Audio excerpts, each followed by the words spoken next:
For there is hope for a tree, if it is cut down, that it will sprout again, and that its tender shoot will not cease. Though its roots may grow old in the earth, and its stump may die in the ground, yet at the scent of water it will bud and bring forth branches like a plant. Hello, everyone. Welcome to another episode of Fostering Resilience podcast. My name is Bosala, and today I'm going to be talking to us about sadness in grief. The emotions that we feel when we experience the loss of a loved one or grief of any kind cannot be really put to words. There are times where you're happy, there are times where you're so sad. There are times where the sadness just overwhelms you in a way that you can't even explain. So, I'll give you an example with my case, of course. There was a time after I just lost my mom. I'll be at home just doing schoolwork, not really, doing anything in particular, just schoolwork and just preparing for the next class and things like that. And I just start crying. There's nothing, and at the time I had a roommate that time, and she would just come to me and like, what happened? Like, what triggered that? And I tried to always tell her, nothing. Like, nothing has to really be a trigger, so to speak. It's not in all cases that you have a particular event or a particular situation that would trigger the emotion of sadness or the emotion of being angry sometimes when it comes to grief. Sometimes that thing just overwhelms you. And I just want to let you know, first of all, and if you're experiencing this, it's totally normal. There are times where we feel sad, there are times where we feel down. An interesting thing that happened to me was that at the initial stages, when I just lost my mom, I was really angry. And the reason was because I was angry at the world, if you would say. You feel like when you've experienced the loss of a loved one, the world should stop.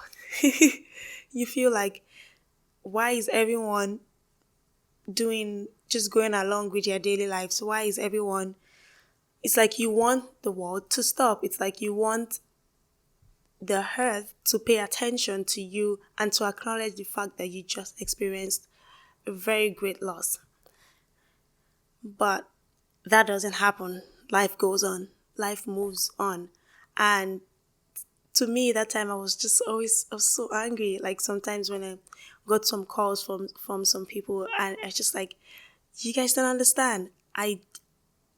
Things don't just change. I'm not just gonna just get up from feet and just act like I didn't just lose my best friend. I didn't just lose my mother. And having to process that emotion, I can only say it's really God that has helped me thus far. I can only say that it's really by the grace of God and by the people that are around me that have been able to help me thus far. Another point I would like to talk about is when we start, creating these scenarios in our head of like, oh, what if I had done this? What if this didn't happen this way? And that also plays into us being very sad and blaming ourselves. And that is not a good feeling. So I just want to encourage us to say that I understand. I would not say to everyone and anyone that is listening to me or that is watching me, I would not say that I know what you're feeling because I do not have the same relationship that you had with whoever it is that you lost. But I can relate and I can imagine what you're feeling because I, in my own way, have experienced something similar. I have experienced the loss, and even though the peculiarities of our situations would make how we respond to it different, we have some similarities in that we both have experienced loss And the finality of that makes things blurry for us. It makes it feel like you're starting again. I know I mentioned in one of my previous episodes of like the pre and the post grief, post loss, is because before then, that person was in almost every aspect of your life. For me, for instance, my mom is sometimes it's still hard for me to use the word was because it's always kind of finalizes that idea that that person is no longer here. But my mom was in every aspect of my life. While I was growing up, she was in everything. She is still in everything in some ways.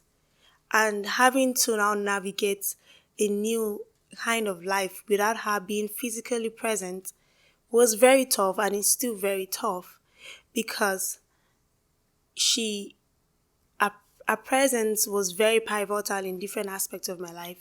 And now that she's not here physically, it's very sad. And so having to be able to deal with that post and pre has been pre and post has been quite difficult, and sometimes that's where the sadness comes into play.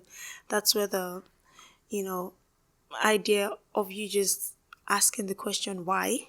That's where the idea of us creating scenarios of what if, but we can't do that. I want to encourage us to move forward.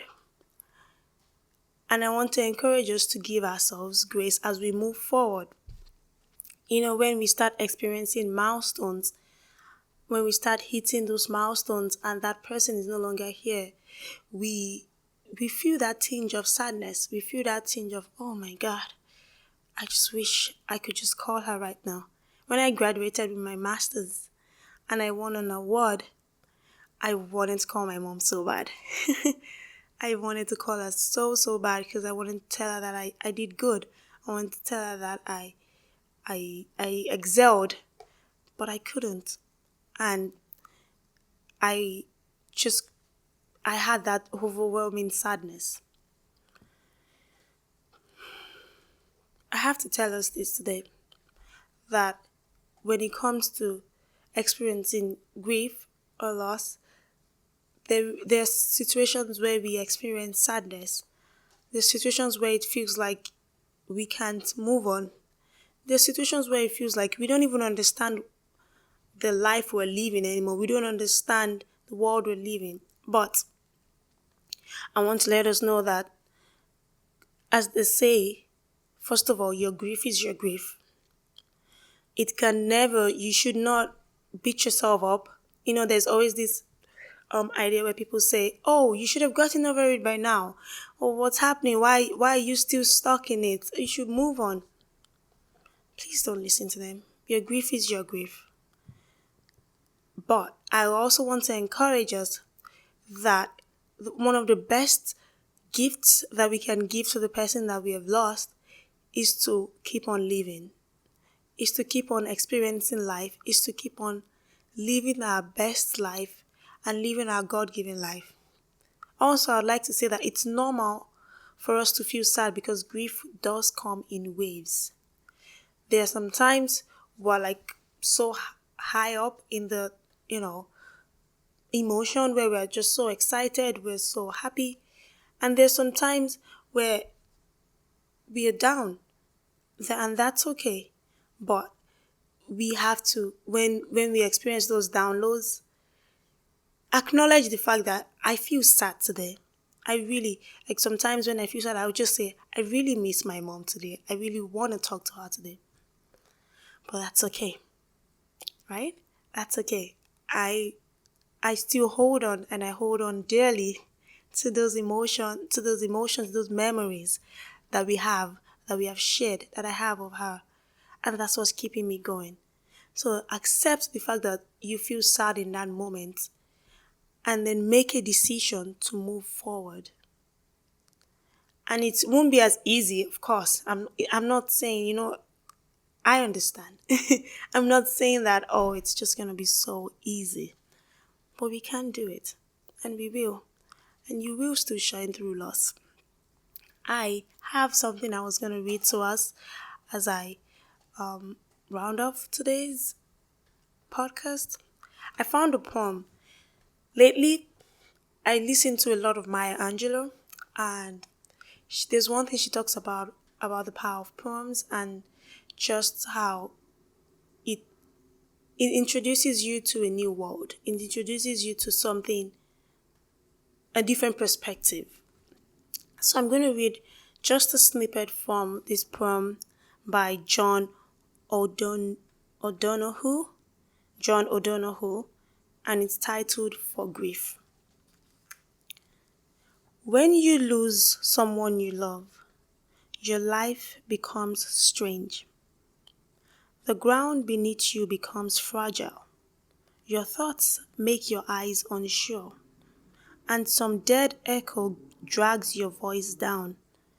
Where words have no confidence, your heart has grown heavy with loss, and though this loss has wounded others too, no one knows what has been taken from you. No one knows. But I want to let you know that God knows. The Bible says that God is close to the brokenhearted. So God is with you. God is in it with you, is walking through you. God is with you. God is with you. Stay strong today. I really believe and I trust God for your life. Thank you so much. God bless you. I'm praying for you, thinking about you. Thank you so much. I'll see you in the next episode. This is Fostering Resilience Podcast, and my name is Bosola. Thank you so much. God bless you. Do take care of yourself. Bye-bye.